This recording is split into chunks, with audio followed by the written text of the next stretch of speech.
So today we're going to do a little pop art. I figure this is the perfect timing with all the candy wrappers that you may have around your house. If you don't have any candy wrappers, you can just find something on the internet and just zoom in. We're going to be doing some pop art of candy wrappers or food items, and we're going to make sure it's zoomed in, so it's not going to be like the whole wrapper being seen. And just a little reminder that pop art, that's just art that's basically drawn, painted from things you may see every day and not think of them as art. So that's where the food items you see a lot of, whether they're wrappers, Campbell's soup cans, big humongous hamburgers, things that you wouldn't think of as art. Artists have been making them into art and became really popular in the 1950s and 60s. So today we're going to be drawing, of course, with pencil. I use Sharpie to outline it. You don't have to. And then I'm coloring mine in with colored pencils, but if you want to color it in with markers or crayons, that is fine too.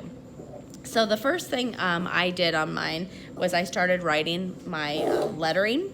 So I just kind of really lightly started drawing my letters on my paper just to make sure, like, this spacing is a little bit far, so I'm going to move it a little bit so you can adjust. Obviously, that's why we start with pencil. And then my A here, and my M. Okay, so I'm doing hot tamales. That's one of my favorites.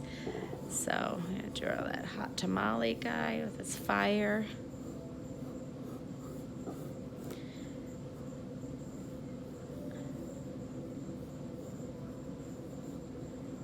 Okay, and a little mouth.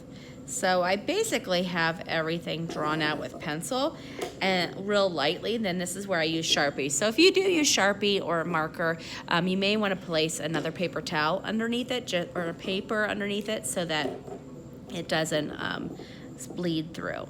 So with mine, I just wanted a nice clean edge. So I'm just drawing. I wanted mine to be kind of wide, like the packaging.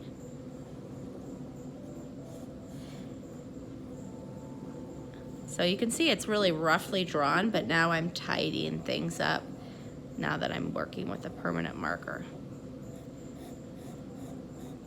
Okay, so I've got my T there, and this other T would be here. Let's see, so they kind of overlap a little bit. And this just takes some time. If you want to use a ruler or some sort of straight edge, you certainly may. Or maybe your lettering doesn't have any, or maybe yours doesn't have lettering at all. You just have a picture to draw, or the food items or candy items. So this is what I did to start off mine, just drawing the letters and everything with pencil.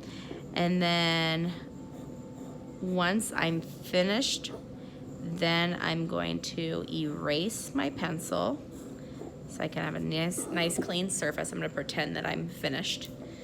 Then I would erase my pencil lines, so that's why I don't really worry about rough lines, because I'm going to know that I erase it. And then once you have that all erased, you'll start with the color. And like I said, mine, I use colored pencil, but you can totally use crayon or markers. So on the shadow part here, I don't have a gray colored pencil, so I just really lightly colored it with black. And then after I colored it, I took a white and went over it, and I pressed it really hard, or I'm pressing really hard, and it's going to give it a nice waxy finish and keep it from smudging and smearing, okay? And then my tamale, it's kind of orangey red around the outside, and I'm just gonna lightly color this in. I can always add more. Okay, but I always just lightly color to start with.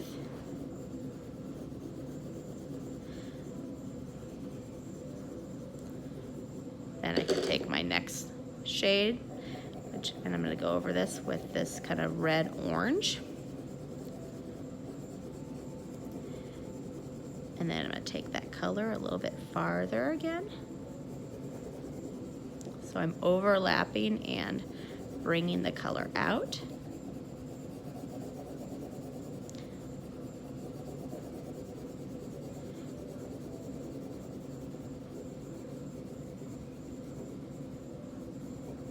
And then my last one is this deeper red. And I am pressing a little bit harder now because I want this to be solid red and not blended. But now I'm gonna go to more of a medium pressure now where I'm overlapping with the other one. So pressing a little harder here. Now doing medium pressure. And still medium pressure.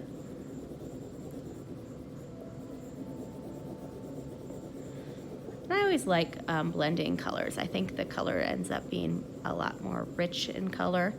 Pressing harder again. Pressing harder, then medium.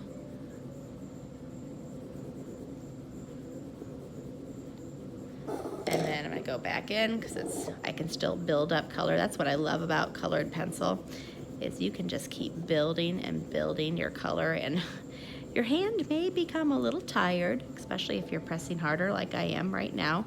But I think it makes it nice, like I said, rich color.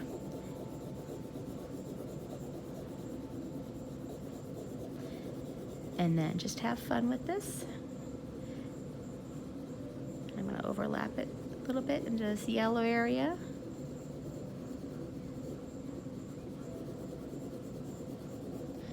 And then I can take my yellow if I want to, blend a little bit more, but just have fun with it. Like I said, I like colored pencils. I think markers would work beautifully with this project as well. It's just whatever you have at home, okay?